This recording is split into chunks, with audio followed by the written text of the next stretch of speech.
રણજીભાઈ નો અવાજ નથી આવતો. जय जिनेन्द्र अरुण जी, आपका फोन। जय जिनेन्द्र। जय जिनेन्द्र पंडित जी। જય ओ જીનેન્દ્ર. प्रभु जय जिनेन्द्र, जय जय जिनेन्द्र। जिनेन्द्र प्रभु। हाँ। હા, YouTube માં ખબર છે ને? બધાને મ્યુટ કરી દેજો બધાને, કારણ કે કોકના ઘરમાંથી વાસણનો અવાજ આવે છે. Okay, I will do that. Thank you Gitaben. અને પછી પ્રભુ તમારે YouTube માં બી ઓલું કરવું પડશે, recording.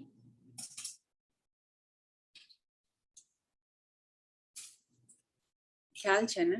Let me mute everybody first.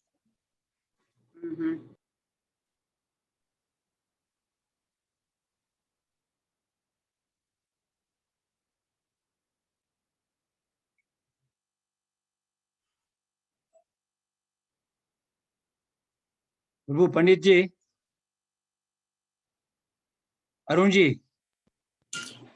પંડિતજીને પોતે એની મેળેથી કરવું પડશે અનમ્યુટ, કારણ કે તમે બધાને મ્યુટ કર્યા ને એટલે થઈ ગયા થઈ ગયા. ઓકે, हाँ। अरुण जी થઈ ગયા. Very good. पंडित जी आप शुरू कर सकते हो. हाँ। नमो अरहंताणं, नमो सिद्धाणं, नमो आयर्याणं, नमो उज्जायाणं, नमो लोये सवसाहुणम्। मंगलम भगवान वीरो, मंगलम गौतमो गणी, मंगलम कुंद कुंदार्यो, जैन धर्मोस्तु मंगलम। सर्वमंगल मांगल्यम सर्वकल्याणकारकम, प्रधानम सर्वधर्माणां जैनं जयतु शासनं, जैनं जयतु शासनं, जैनं जयतु शासनम्।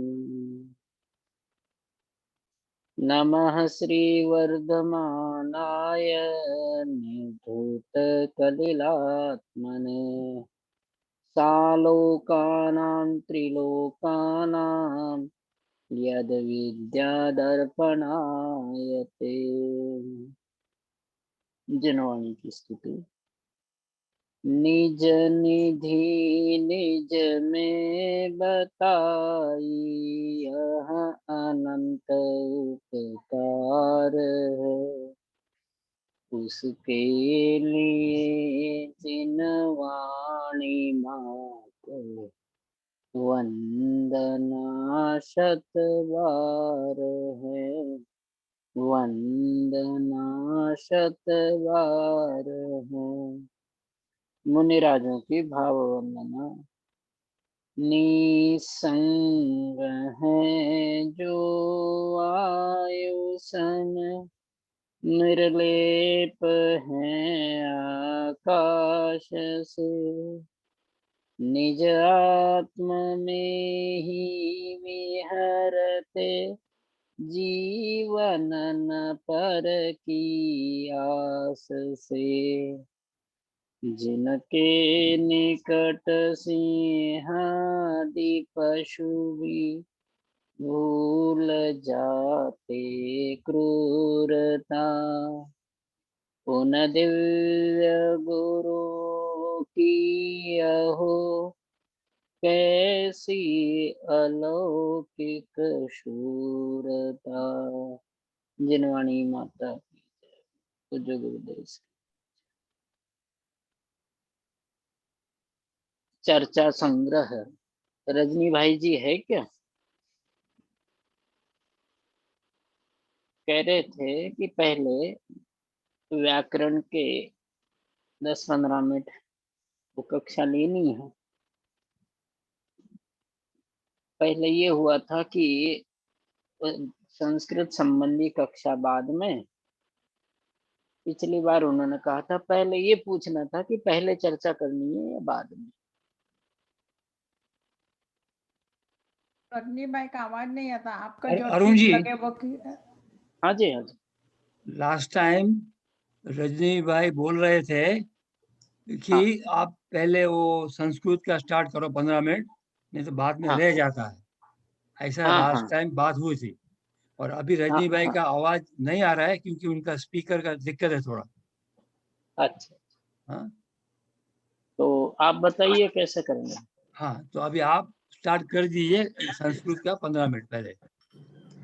रजनीभाई ने छे ने हाँ पंडित जी एक सेकंड। रजनी भाई को प्रॉब्लम हो गया है, वो हमारा आवाज सुन सकते हैं मगर उसका आवाज उनका आवाज हम नहीं सुन सकते हैं।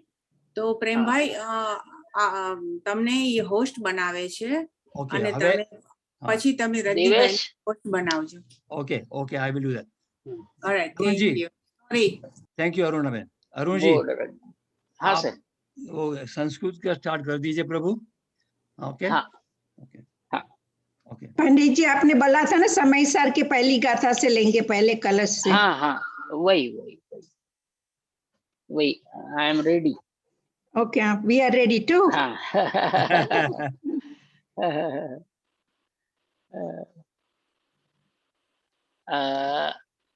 पहली बात, हम थोड़ा से भूमिका में समझना चाहेंगे कि संस्कृत जानना जरूरी क्यों है।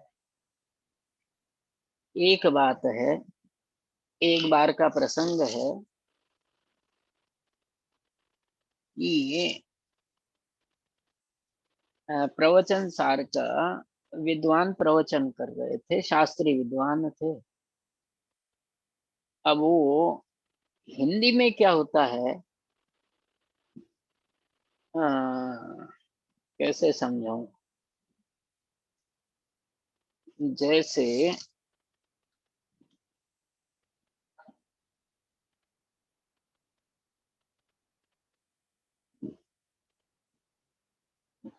रामेण और ग्रामात,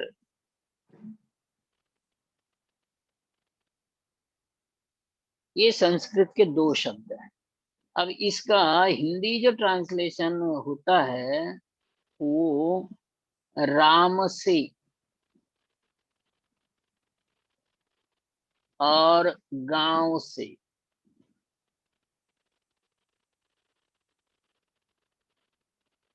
समझ में आ गई बात।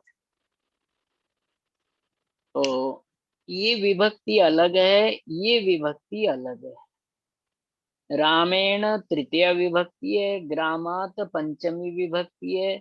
ये से जो है अलग होने वाला है और ये संयोग वाला से है। तो हिंदी में ये हो गया कि भाई राम से और गांव से। तो हिंदी में जो से शब्द आता है ये दोनों एक जैसे हैं। इससे राम से, जैसे कलम से लिखता हूं, गांव से आता हूं, तो से दोनों जगह आ गया। ये जो से दिख रहा है ना, ये से दोनों जगह एक जैसा है, लेकिन यहाँ फर्क है, एक में अलग विभक्ति, एक में अलग। तो ऐसे ही प्रसंग वहां आया था। तो यहाँ से का अर्थ क्या लेना, तो कहते हैं से का जो अर्थ है क्या लेना, ये लेना कि ये लेना, ऐसा प्रसंग बना था। तो मूल में पढ़ने पर, मूल में देखने पर उसका थोड़ा सा समाधान हुआ, थोड़ा क्या पूरा ही समाधान हो गया।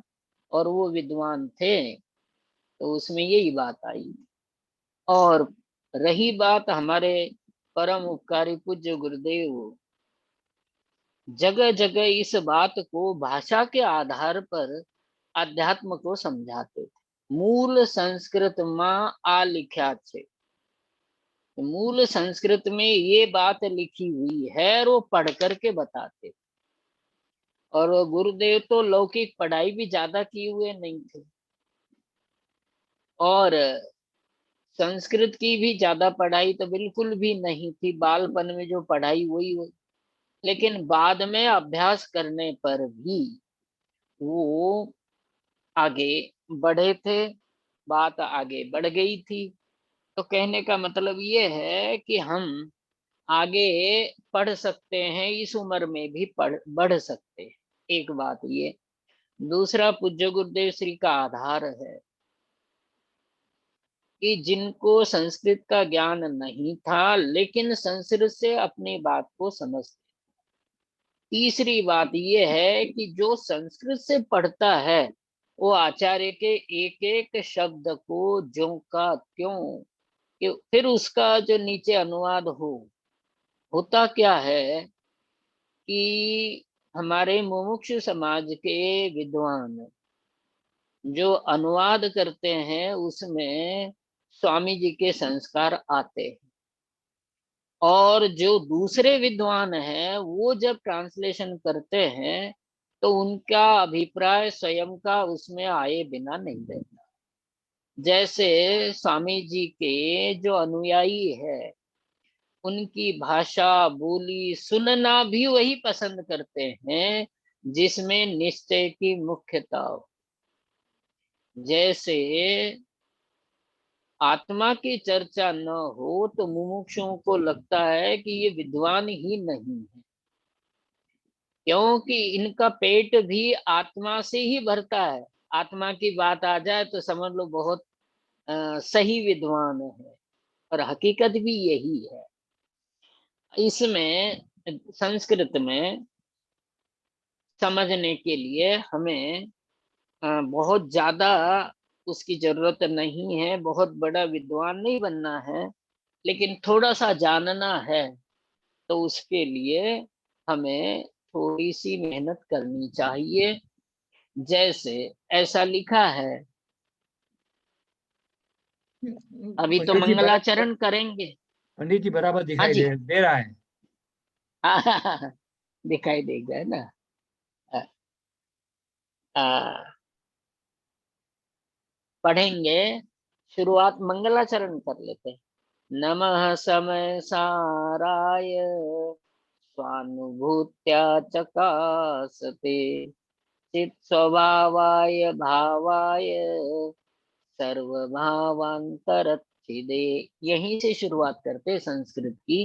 मुझे तो समझाना था अध्यात्म शब्द, ये साइड में रख लेता हूँ अभी।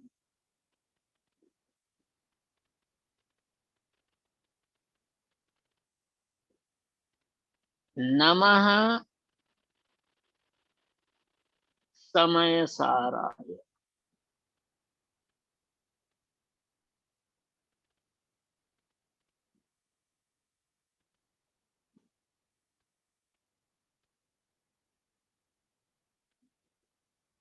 ये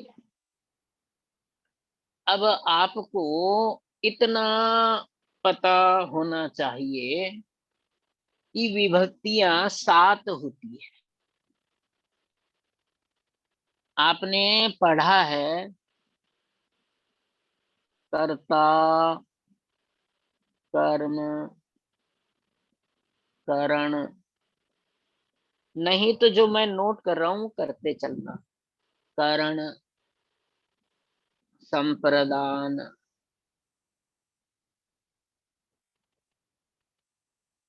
अपादान,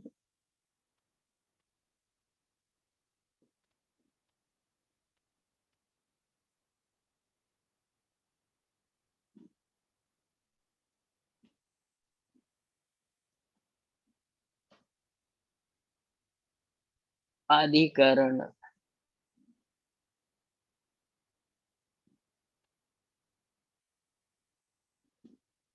ये षट कारक होते हैं। कारक, कारक शब्द का अर्थ होता है जिससे क्रिया उत्पन्न होती है उसे कारक कहते हैं। क्रिया कोई भी कारकों के बिना नहीं होती। कोई भी क्रिया कारकों के बिना नहीं होती। किसी भी क्रिया में कारक होते हैं। हिंदी में पढ़ा है, हिंदी में पढ़ाता हूँ तो गुजराती में समझ। कर्ता ने, कर्म को करण से द्वारा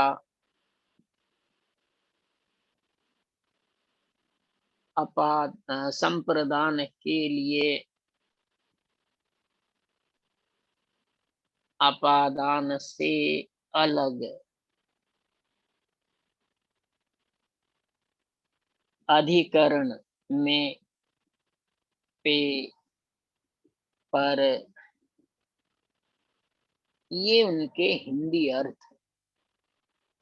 और समय सार में शक्तियों में सारी शक्तियां हैं। कारकों के आधार पर समय सार में शक्तियां बताई है। और रात्रि के आपके बाद के स्वाध्याय में हमारी शक्तियां ही चल रही है। इस समय कारकों की शक्तियां ही चल रही है। तो समय साराय इसमें संप्रदान चतुर्थी विभक्ति होती है। संप्रदान चतुर्थी विभक्ति होती है। और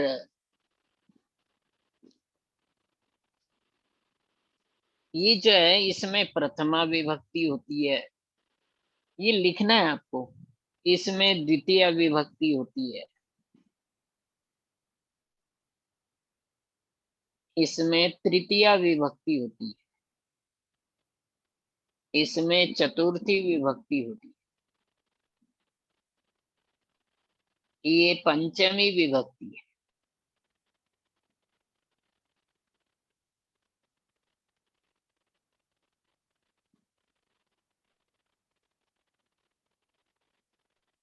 इसमें सप्तमी होती है। और एक कारक है संबंध कारक।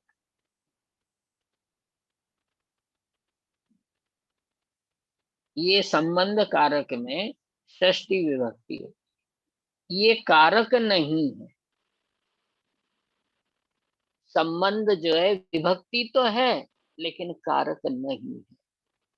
आपको बहुत अटपटा नया और वैसा विषय लग रहा होगा और आपको संस्कृत की ज्यादा जानकारी नहीं है, ये पता है, लेकिन पढ़ाया ऐसा ही जाएगा।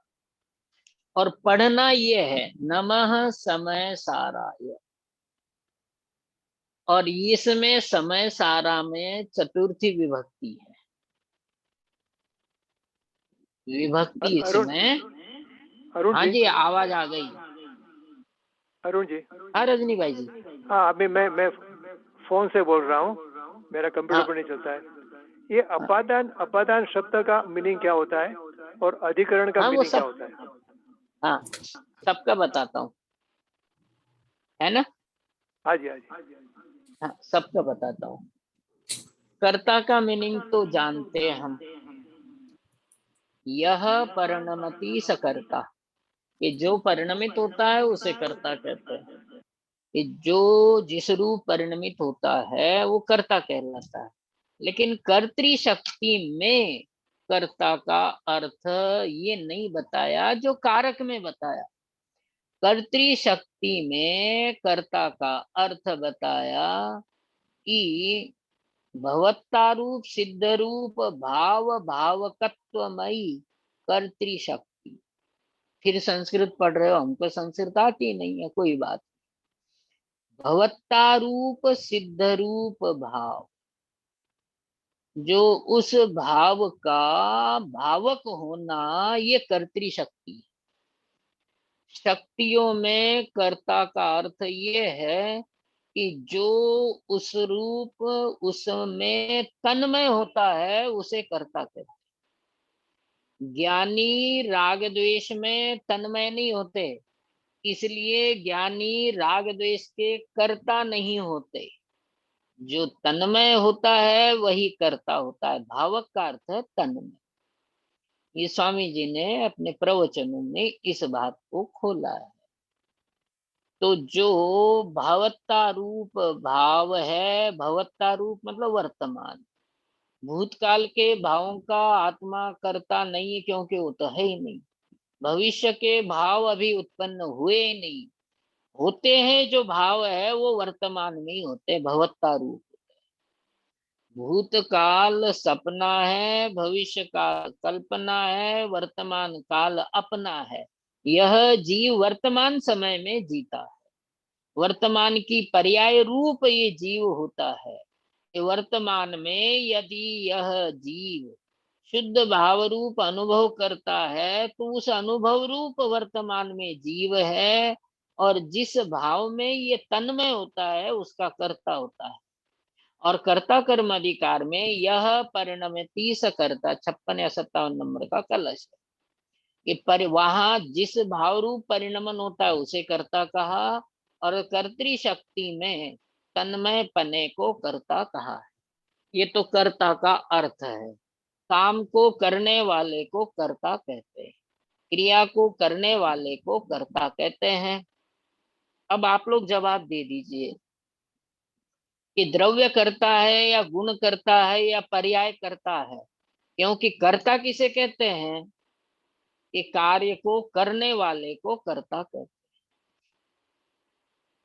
रजनी भाई जी, कि कार्य पर्याय को करने वाले को कर्ता कहते हैं। हाँ प्रभु, आप बता दीजिए पर्याय कि द्रव्य, हाँ पर्याय होंगे ना कर्ता। क्यों? बात सही है, जवाब सही है, हाँ? जवाब में कोई वांदो नहीं, द्रव्य लेकिन और क्यों? गुण, द्रव्य और गुण हाँ वो हाँ, सब अक्रिय है। क्रिया अक्रिय है, क्रिया खाली होती है पर्याय में। पर्याय। अब द्रव्य को कर्ता कहना आरोप है या यथार्थ है? आरोप है, आरोप। क्योंकि हाँ आरोप है। पर्याय ही परिणमित होती है, कार्य रूप जो परिणमन करता है उसको कर्ता कहते हैं। तो पर्याय कर्ता सिद्ध करना कर्ता कर्म अधिकार का प्रयोजन है। लेकिन कर्तृशक्ति में वो प्रयोजन नहीं है। कर्तृशक्ति में क्या कहते हैं कि भवता रूप सिद्ध रूप भाव, उन भावों का जो भावक होता है उसे कर्तृशक्ति कहते हैं। तो भवत्ता रूप भाव तो दोनों प्रकार के होते हैं, विकारी भी होते हैं, ज्ञानी के अविकारी भी होते हैं। और यहाँ जो कर्तृशक्ति है वो अविकारी भावों के लिए। एक पॉइंट नोट कर लेना आप कि सम्यक दर्शन से लेकर के सिद्ध तक के भावों की चर्चा वो शक्तियों में की गई, मलिन भावों की चर्चा शक्तियों में नहीं की। तो आप पूछो प्रश्न कि क्यों नहीं की? क्योंकि शक्तियों का परिणमन निर्मल ही होता है, शक्तियों का परिणमन मलिन नहीं होता। शक्तियों का परिणमन निर्मल ही होता है, मलिन नहीं होता है। शक्तियां सदा निर्मल भाव रूप परिणमन करती है। जिसके निर्मल भाव होते हैं वहां शक्तियों का परिणमन अनंतानंत शक्तियों का परिणमन निर्मल ही होता है। अब कर्तृशक्ति में कर्ता का अर्थ क्या बताया कि कर्तृशक्ति में कर्ता का अर्थ बताया भावक, भावकत्व, तन्मयत्व। भावकत्व, रजनी भाई जी आपके सामने, आपकी आवाज तो नहीं आती है, आपने प्रश्न फोन से किया है, ये पता है ना। खबर छे, स्वामी जी कहते हैं बधी खबर छे। अ, आपको ये मतलब हमको ये विचार करना है कि सिद्ध से सम्यक दर्शन से लेकर के सिद्ध भाव तक कर्तृशक्ति में चर्चा है। तो ऐसा क्यों? इनका निर्मल परिणमन ही होता है। दूसरी बात, शक्तियां उनका परिणमन ज्ञानियों के ही पाया जाता है, अज्ञानियों के नहीं पाया जाता है। एक पॉइंट ये। तीसरा पॉइंट ये है कि कर्तृशक्ति का अर्थ क्या है कि जो वर्तमान में निर्मल भाव है उन निर्मल भावों में तन्मय होना, ये उसे कर्ता कहते हैं। मतलब जो तन्मय होता है उसे कर्ता कहते हैं, परिणमन होता है उसे कर्ता कहना, ये तो कर्ता कर्म अधिकार की भाषा है। तन्मय हो उसे कर्ता कहते हैं, जो तन्मय न हो उसे कर्ता नहीं कहते हैं। ज्ञानी जीव निर्मल भाव रूप ही तन्मय होता है, मलिन भाव में तन्मय नहीं होता है। इसलिए ज्ञानी निर्मल भावों का करता है, मलिन भावों का करता नहीं है। तो कर्तृ शक्ति में तो ये बात बताइए, कर्ता का इतना अर्थ समझना है सरल भाषा में कार्य के करने वाले को कर्ता कहते हैं, है ना।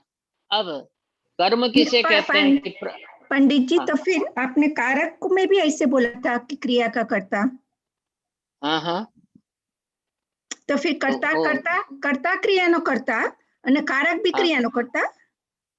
हाँ, इसमें क्या है कि भाषा का फर्क है। वो ग्रामर की भाषा थी कि ग्रामर में क्रिया को जो उत्पन्न करता है उसे कर्ता कहते हैं।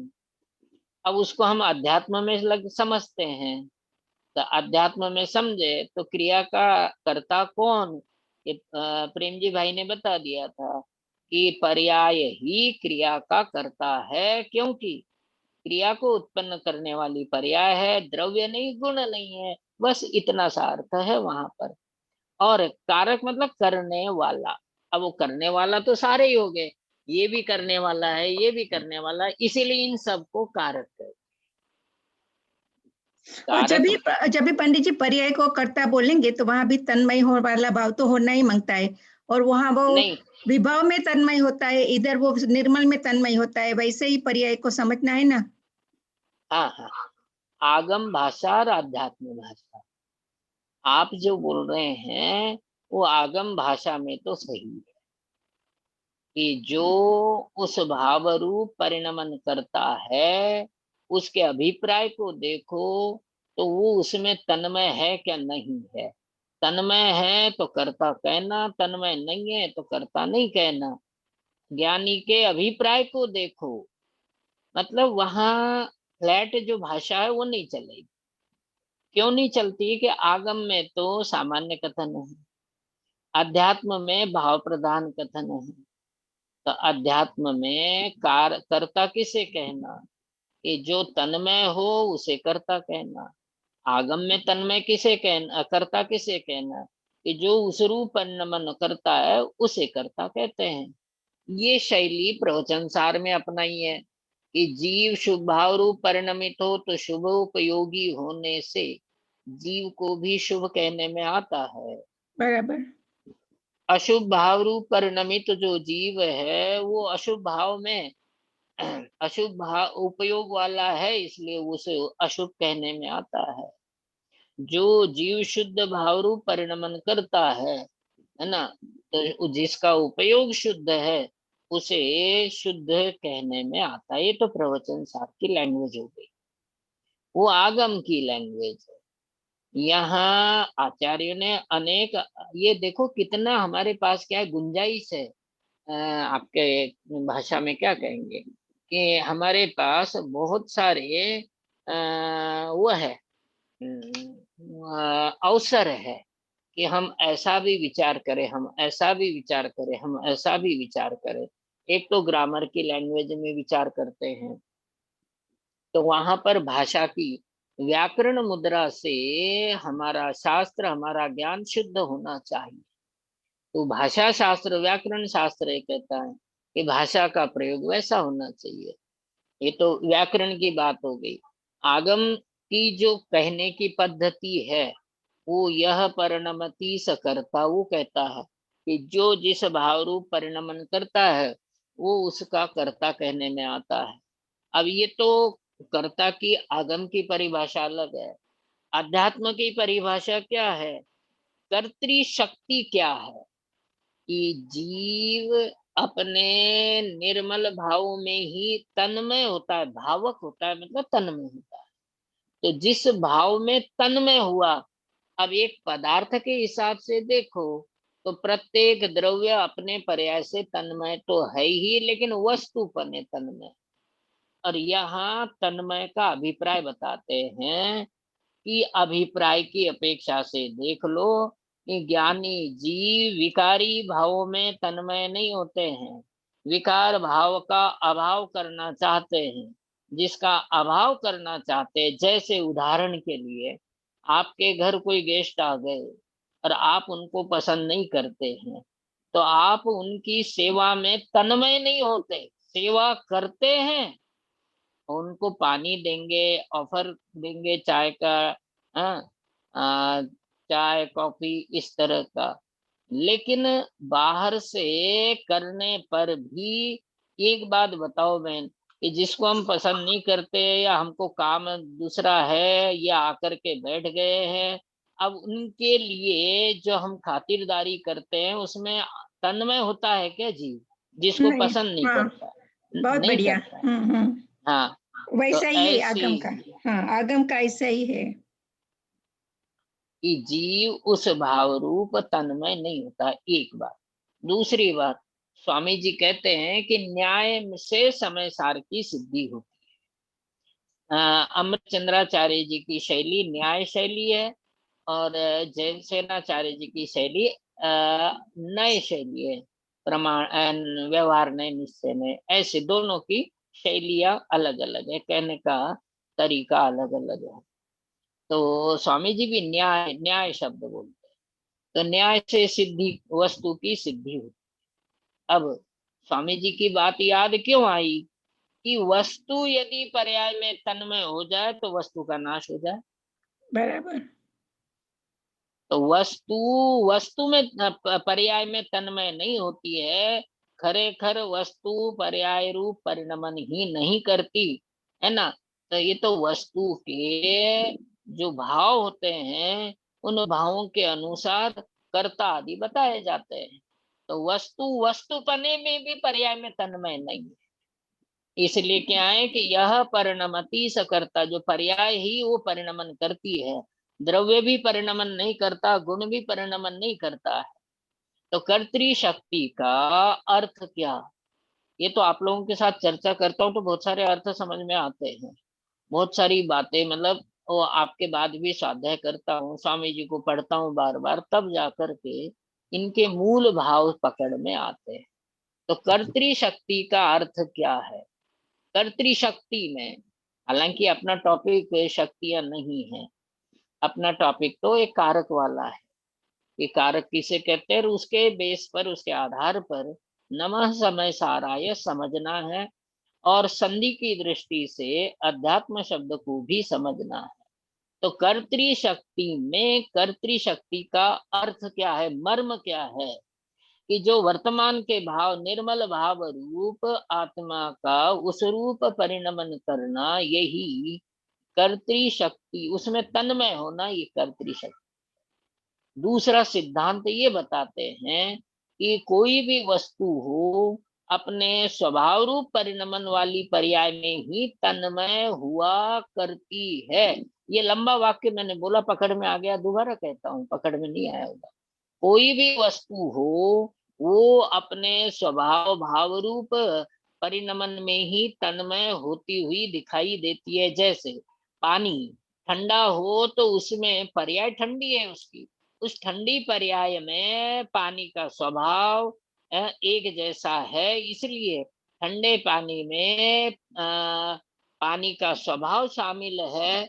इसलिए कोई भी वस्तु हो अपने स्वभाव रूप परिणमन करती है तो उसमें तन्मय होती हुई दिखाई देती है, और अभिप्राय की अपेक्षा से विचार करो तो तन्मय होती है।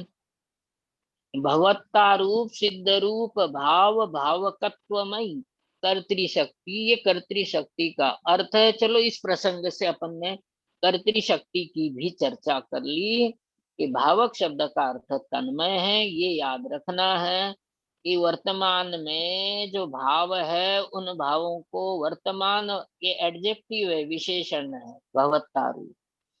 सिद्ध रूप भाव, जो भाव हुआ है ना, वर्तमान का जो भाव हुआ, निर्मल भाव, सम्यक दर्शन से लेकर के सिद्ध तक के भाव, उन भावों में तन्मय होना, ये कर्तृशक्ति है।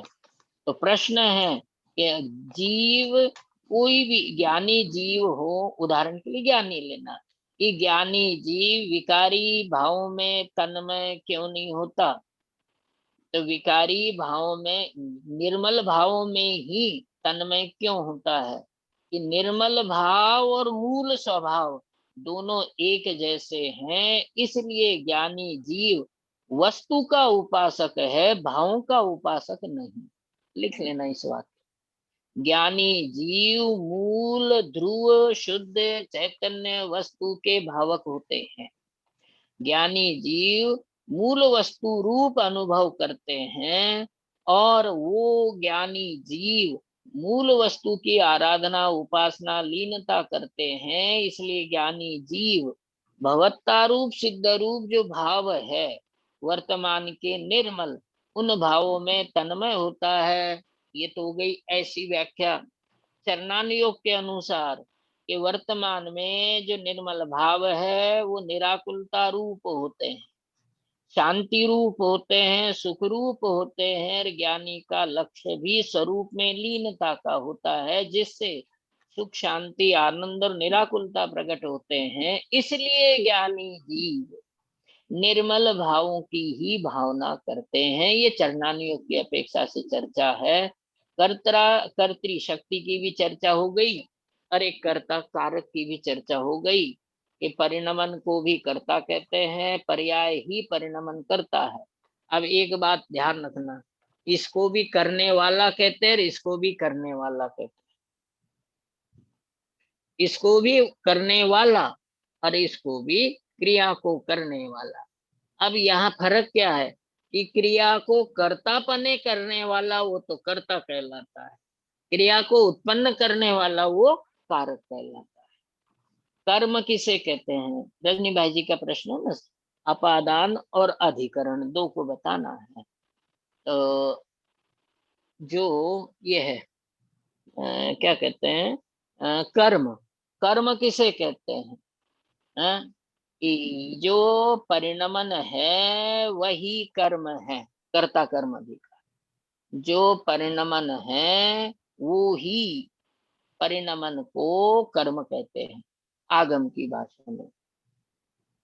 जिसको प्राप्त किया जाता है उस सब्जेक्ट को, उस विषय को कर्म कहते हैं, है ना। प्राप्यमान सिद्ध रूप भावमयी कर्म शक्ति, जो भाव प्राप्त करने योग्य हैं उन भावों को प्राप्त कराने वाली उस रूप जो शक्ति है वो कर्म शक्ति नहीं है। ये बात तो कि प्राप्यमान सिद्ध रूप भाव, उन भाव रूप होने वाली शक्ति को कर्म शक्ति कहते हैं। ये तो दो बार मैंने पढ़ लिया लेकिन भाव खुल करके सामने नहीं आया कि प्राप्यमान का मतलब जो वर्तमान में निर्मल भाव प्रकट किए जाते हैं, क्योंकि शक्तियों का परिणमन तो निर्मल रूप ही होता है।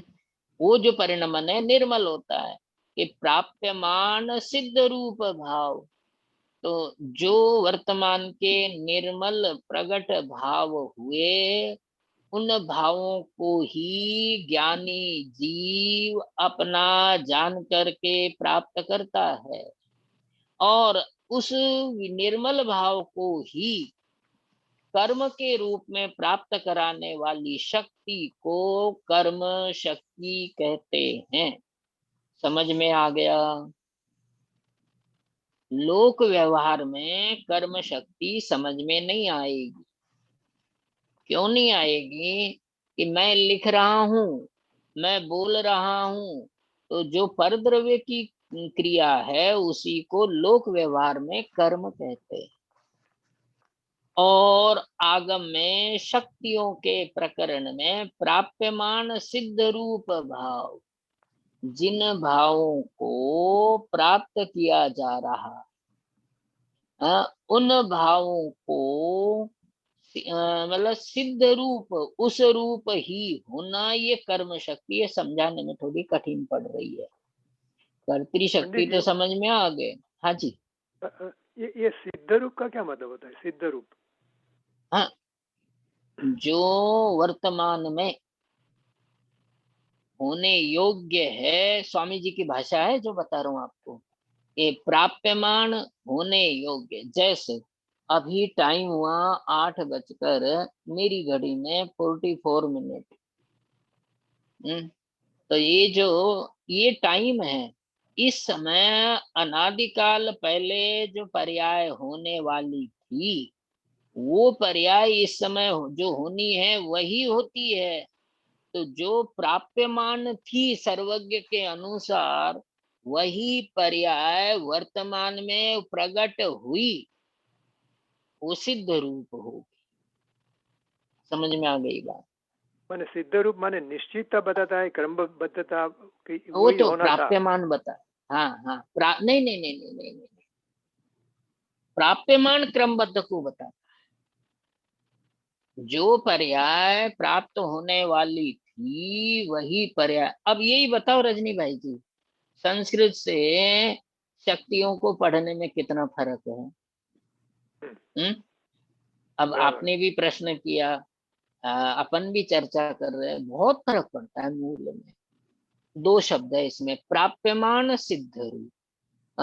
सर्वज्ञ के अनुसार, सर्वज्ञ के केवल ज्ञान के अनुसार जो पर्याय जिस समय होनी है वो पर्याय उस समय होती है, तो वो पर्याय प्राप्यमान थी, है ना, केवल ज्ञान के अनुसार।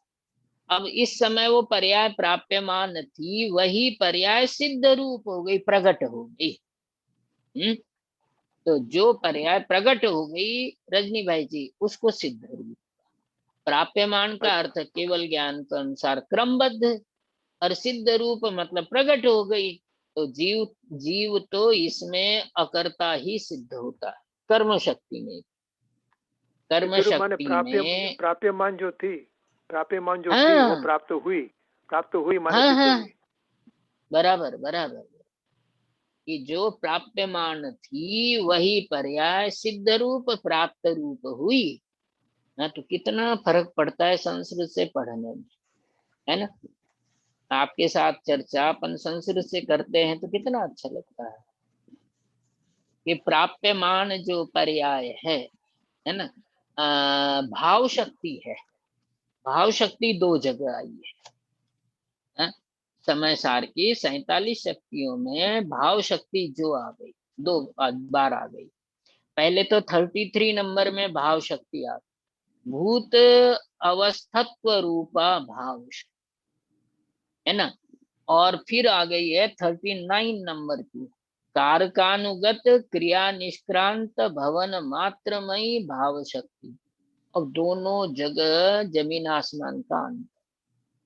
भाषा एक है, शब्द एक है, और दोनों जगह दोनों का अर्थ अलग है। 39 नंबर की जो भाव शक्ति है उसमें ये बताया कि कारकानुगत जो क्रिया है वो निष्क्रांत हो चुकी है। कारकों के अनुसार होने वाली जो क्रिया है, वो क्रिया जिसमें से निकल गई, तो साहब क्रिया होगी क्या नहीं होगी? तो होती तो है, लेकिन वो क्रिया कारकानुगत न हो करके, भाषा कठिन है, थोड़ा सा प्रयास करना, कि वो क्रिया कारकानुगत न हो करके भवन मात्रमयी है। पकड़ में आ गई बात। होने मात्र वाली जो क्रिया है, उस क्रिया होने मात्र इस क्रिया को कराने वाली भाव शक्ति है। और पहले क्या, भूत अवस्थत्व रूप, कि वर्तमान अवस्था रूप होना, वो भाव शक्ति है 33 नंबर में। और 39 में ये बताया। अब आपका ग्रामर भी एक तरफ रह गया रजनी भाई जी, और चर्चा संग्रह भी एक तरफ रह गया, और चर्चा ही कर रहे हैं अपन, लेकिन वो कारकों की, है ना, और शक्तियों के आधार पर कि मूल पढ़ने में कितना लाभ। मूल में जो भाव है वो नीचे ट्रांसलेशन में भाव नहीं होता है। अपन को तो मंगलाचरण करना है, नमः समय साराय से। बेन बता रही थी ना। ये 39 शक्ति जरा और भी स्पष्ट कीजिए। हाँ हाँ जी, हाँ जी। थोड़ा सा आप प्रश्न करोगे तो मुझे ऐसा लगेगा कि मैं सही रास्ते पर हूँ। नहीं तो अंतरंग में ये विकल्प चलता है कि पढ़ाना ग्रामर था और पढ़ा रहे शक्ति को। तो आपने प्रश्न किया तो मुझे आधार मिलता है कि भाई जी का प्रश्न है, अब उसका जवाब देना है। कारकानुगत क्रिया, बस यहाँ तक एक डैश लगा लीजिए रजनी भाई जी कॉपी पर। कारकानुगत क्रिया, कार्य के अनुगत अनुसार होने वाली क्रिया को कारकानुगत क्रिया कहते हैं। तो जो क्रिया कारकों के अनुसार होती है वो क्रिया निष्क्रांत उस क्रिया को हटा करके भवन मात्रमयी भाव शक्ति, उस रूप होने वाली भवन मात्रमयी, मतलब चीज एक ही है, उस चीज जैसे सम्यक दर्शन, कि सम्यक दर्शन क्रिया को, सम्यक दर्शन की पर्याय को कारकों के अनुसार न देख करके मात्र होने वाली पर्याय के रूप में देखना है ना, ऐसे भाव वाली भाव शक्ति है। कारकों के अनुसार देखेंगे, स्वामी जी ने अपने प्रवचन में इस बात को खोला है कि यहाँ कारकों का निषेध करके आगे कारकों की भी चर्चा करेंगे, कारक शक्तियों की। लेकिन यहाँ पहले क्या कहना चाहते हैं, कारकानुगत क्रिया, एक क्रिया होती है कारकों के अनुसार। घड़ा बनाया, किसने बनाया? कि कुम्हार ने बनाया, भिन्न षट कारक हो गए। और मिट्टी उस कार्य रूप घट रूप परिणमित हुई, या भिन्न षट कारक। घड़े को मिट्टी ने बनाया या भिन्न षट कारक है, घड़े को कुम्हार ने बनाया भिन्न षट कारक है। ये कठिन तो न पड़े ना? मेरे ख्याल से सारे स्वाध्यायी जीव है, सभी भव्य जीव है, और एक एक सुन सुन करके भी, पहले नहीं भी सुना हो तो भी समझ में आ जाए कि जैसे घड़े को किसने बनाया? कि कुम्हार ने बनाया, ये भिन्न षट कारक हो गए। और घड़े को मिट्टी ने बनाया, या भिन्न षट कारक हो गए। लेकिन उस घड़े को कारकों के हिसाब से मत देखो, कारकों की दृष्टि से मत देखना। घट रूप पर्याय को भवन मात्रमयी देखना, न मिट्टी की पर्याय देखना, न कुम्हार के द्वारा की हुई पर्याय देखना। रजनी भाई जी, पकड़ में आ गई बात है कि कारकों, चाहे भिन्न षट कारक हो चाहे अभिन्न षट कारक हो, कारक की चर्चा एक अलग टॉपिक है। लेकिन ये कहते हैं कि किसी भी क्रिया को भवन मात्रमयी देखना, और प्रत्येक क्रिया कारकों से नहीं भवन मात्र शक्ति से होती है। ऐसी शक्ति आत्मा में है, उसका नाम है भाव शक्ति। अब इसका सारांश क्या है भाव शक्ति का? कि क्रिया कार, निरपेक्ष, हाँ हाँ हाँ हाँ हाँ, कारक निरपेक्ष, कारक से निरपेक्ष, हाँ हाँ जी। क्यों? कि हमारे पास आधार है, ये संस्कृत भाषा का आधार है। कारक अनुगत क्रिया, कारकों के अनुसार होने वाली क्रिया, वो क्रिया जिसमें से निकल गई है। कारकों के अनुसार होने वाली क्रिया, उस क्रिया जिसमें से निकल गई, है ना। हमारे हिंदी ट्रांसलेशन तो ऐसा है ही, जो ऊपर मैं बता रहा हूँ मूल से। कारकों के अनुसार जो क्रिया, उससे रहित भवन मात्रमयी, होने मात्रमयी भाव शक्ति होती। हिंदी ट्रांसलेशन भी सही है, लेकिन उसको अपन मूल से पकड़ते हैं, और पकड़वाने वाले तो गुरुदेव श्री थे। उनके बिना तो शक्तियों का अर्थ कोई नहीं कर सकता। एक बार शक्तियों पर मैं चर्चा प्रवचन कर रहा था कोटा में, तो युगल जी ने मना कर दिया था। और रजनी भाई जी, आपने भी हमको देवलाली में बुलाया था, 16 शक्तियां दी, 3-4 शक्तियां हो पाई। वो ऐसा ही है, जब एक शक्ति को ऐसा विस्तार से समझेंगे तो समय तो लगता है, बीच बीच में स्वामी जी की महिमा तो आती ही है। क्योंकि मूल जो है, जहां से नदी का उद्गम है, अध्यात्म का उद्गम है, वो तो पूज्य गुरुदेव श्री है, उसके उनके अलावा मूल बात कहीं भी नहीं। ये तो इतनी सूक्ष्म चर्चा तो कोई भी नहीं है। तो आप लोग 2-4 लोग जो भी सुन रहे हैं वही सुन रहे हैं, वरना तो कौन सुने इन चर्चाओं को। पहले तो लोगों को रस नहीं है, हाँ, सुनने का रस नहीं है। कईयों का जीवन तो विषय भोगों में ही जा रहा है, और कईयों का जीवन विषय भोगों की धारणा में जाता है। किसी किसी को अध्यात्म की रुचि लगती है कि मुझे तो शुद्ध चैतन्य आत्मा के अलावा कहीं गम तो न थी, ऐसा कहने वाला कोई बिरला ही जीव मिलेगा आपको। और ऐसी चर्चा फिर करते। कारक शक्ति क्या है?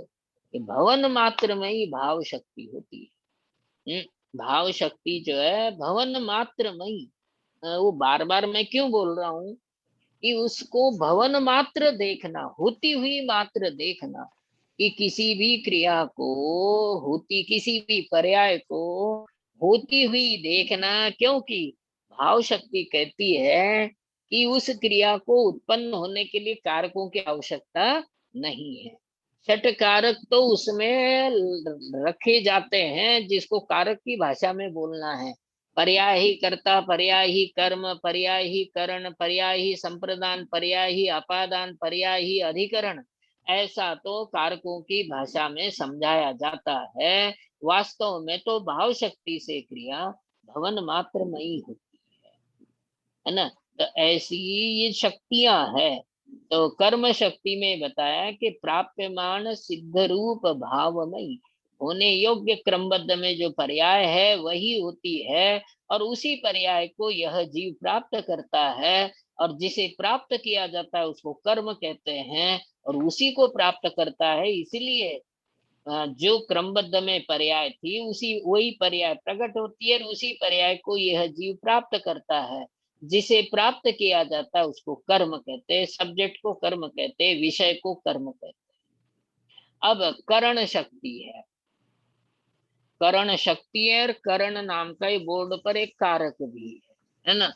तो करण शक्ति किसे कहते हैं कि भवत भाव भवन साधक तमत्वमयी करण शक्ति, कि वर्तमान में जो भाव होता है उस भाव में, स्वामी जी की भाषा, रजनी भाई जी यहाँ है हमारे गुरुदेव जी, कि कहते हैं भवत भाव भवन साधक तमत्वमयी।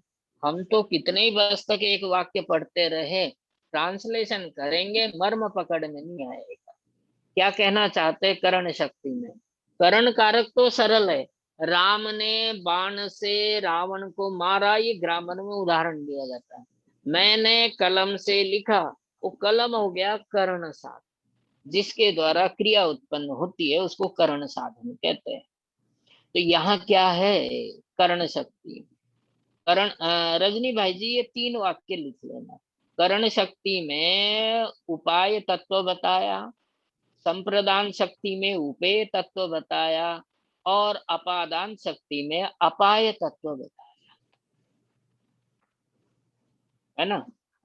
ये 3 आप नोट करते हो ना, इसलिए बताया। करण शक्ति में उपाय तत्व बताया।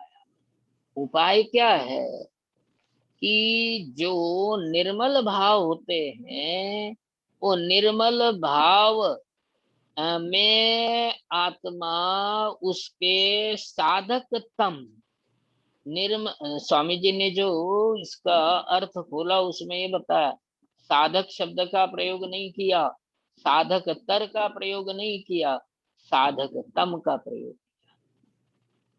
बराबर है। साधक तम का प्रयोग क्यों किया कि भवत भाव भवन, ये जो वर्तमान का भाव है उस भाव का चैतन्य आत्मा साधन है, अन्य कोई साधन नहीं है। धर्म एकमात्र शुद्ध चैतन्य ज्ञायक भगवान आत्मा के आश्रय से ही उत्पन्न होता है। वीतराग भाव कहो, निर्मल भाव कहो, निराकुल भाव कहो, विशुद्ध परिणति कहो, ये सब के सब संक्षेप में धर्म शब्द से कहे जाते हैं। तो धर्म जो है वो धर्म कैसा कि भवत भाव भवन साधक तमत्वमयी करण शक्ति। तो बड़ा कठिन है, इसी में समय निकल जाएगा और 2 मिनट का समय बचा है। ये अगले संडे को इसका अर्थ पूछ लेना, बड़ा गहरा अर्थ है। रजनी भाई जी के 2 शब्दों के अर्थ बताने हैं, एक तो अपादान और एक अधिकरण। अपादान का अर्थ है से अलग होना, जैसे अपादान कहते ध्रुव वस्तु, ये द्रव्य ध्रुव है, मूल द्रव्य ध्रुव है और गुण भी ध्रुव है। पर्याय उत्पन्न होती है और पर्याय नष्ट होती है। एक से उपयोग हटा है, जिससे उपयोग, जैसे करण लब्धि का नाश होना और सम्यक दर्शन का उत्पन्न होना। तो करण लब्धि का नाश हो गया, वो अपादान बन गया, उसका नाश न हो, उसका अभाव न हो, तब तक सम्यक दर्शन प्रकट न। तो करण लब्धि का अंतिम समय और अगले सम्यक दर्शन का प्रथम समय। तो जो पहली पर्याय है उसका नाश होता है, तो जिससे अलग होकर के नया कार्य उत्पन्न हुआ उसे अपादान कहते हैं। जैसे पेड़ से कोई व्यक्ति नीचे गिर गया, तो पेड़ वो जो ध्रुव वस्तु है उसको अपादान कहते हैं, है ना। ध्रुव, घोड़े से कोई नीचे गिर गया, ये तो ग्रामर में उदाहरण दिया कि दौड़ते हुए घोड़े से कोई गिर गया, तो जहां से अलग होता है उसको अपादान कहते हैं। समझ में आ गई बात? जहां से अलग होते उसको अपादान कहते हैं। अपादान का अर्थ क्या है? संप्रदान शक्ति का अर्थ मूल संस्कृत से क्या है? आपका यदि इंटरेस्ट हो तो अगली बार इसकी चर्चा अपन करेंगे। अपादान का अर्थ तो यहाँ पर क्या है कि उत्पाद वेद आलिंगित भाव से, आलिंगित भाव का, रजनी भाई जी थोड़ा बता देता हूँ ना, समय हो गया है। उत्पाद व्यय आलिंगित जो भाव है मतलब पर्याय, पर्याय का अपाय मतलब नाश होने पर भी मूल वस्तु निरपाय रहती है, अविनाशी रहती है, ध्रुव रूप रहती है, और ध्रुव को ही अपादान कहते हैं। तो मूल वस्तु का पर्याय के नष्ट होने पर भी नाश न होना, ध्रुव रूप रहना, इसको अपादान शक्ति कहते हैं। और आपने वो पूछा अधिकरण शक्ति, इस शॉर्ट में बताई मैंने, जितना शायद आपके स्वाध्यायी हो इसलिए आपके तो पकड़ में आ गया होगा। भाव्यमान भावाधार, भाव्यमान भावाधारत्वमयी अधिकरण शक्ति। उपाय में संप्रदान शक्ति में तो विस्तार से समझाऊंगा, तब समझाऊंगा अगली बार। आत्मा ही दाता है और आत्मा ही पात्र है, ये संप्रदान शक्ति में बताया गया है संस्कृत में भी, और स्वामी जी ने तो खोला ही है। भाव्यमान भाव का आधारत्व होना उसे अधिकरण, क्रिया के आधार को अधिकरण कहते हैं। तो सम्यक दर्शन से लेकर के सिद्ध पर्याय तक जितने भी भाव्यमान भाव है उन सब भावों का आधार है ना, आधार होने वाली शक्ति को अधिकरण शक्ति कहते हैं। तो सम्यक दर्शन से सिद्ध तक के जितने भी भाव हैं उन भावों का आधार त्रिकालीय शुद्ध चैतन्य वस्तु ही है। क्योंकि सम्यक दर्शन से विकारी भावों का आधार तो जड़ पुद्गल है, लेकिन निर्मल पर्यायों का आधार शुद्ध चैतन्य वस्तु ही है। वो शुद्ध चैतन्य वस्तु का होना ये अधिकरण शक्ति, अन्य का न होना, शुद्ध चैतन्य वस्तु ही उनका आधार होना, ये अधिकरण शक्ति कहलाती है। समय થઈ ગયો, બધાને जय जिनेन्द्र। पंडित जी आपकी नोट्स मिल सकती है क्या? आज आपने जो सब समझाया ना, हाँ, नोट्स मिल सकती है क्या?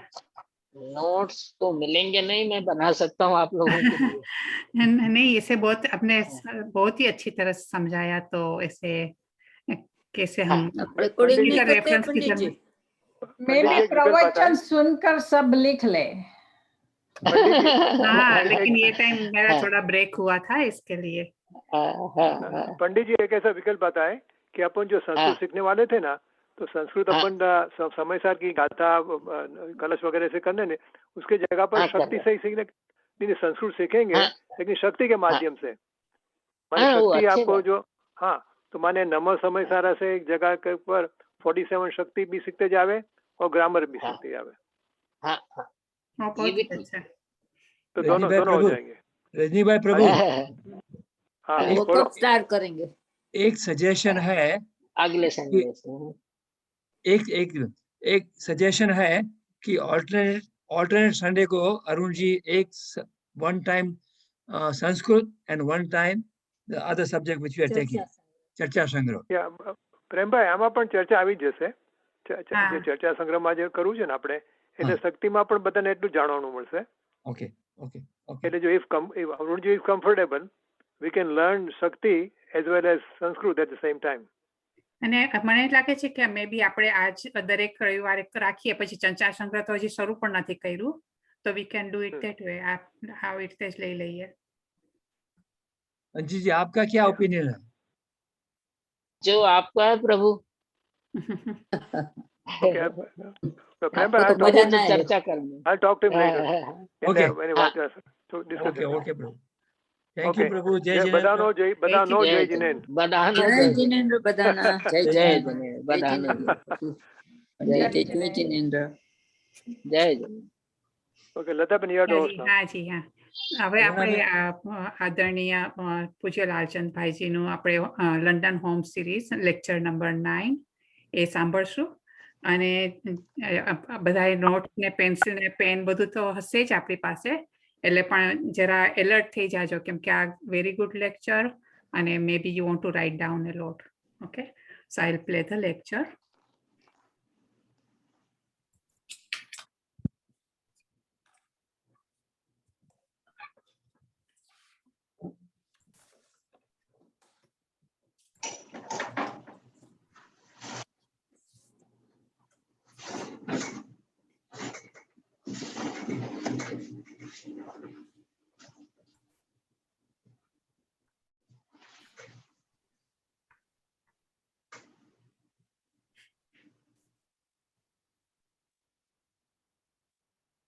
Next minute is coming. I think it's going to go there again.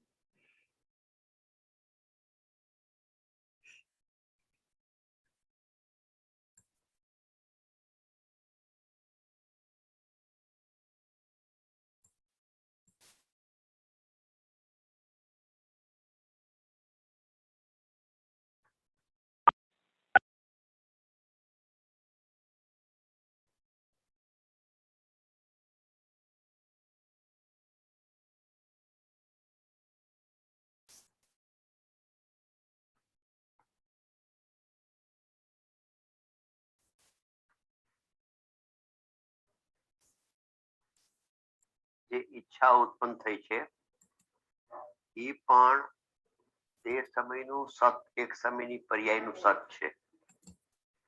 એ ઈચ્છા ઉત્પન્ન થઈ છે એ કોઈ પરપદાર્થને કારણે થઈ નથી.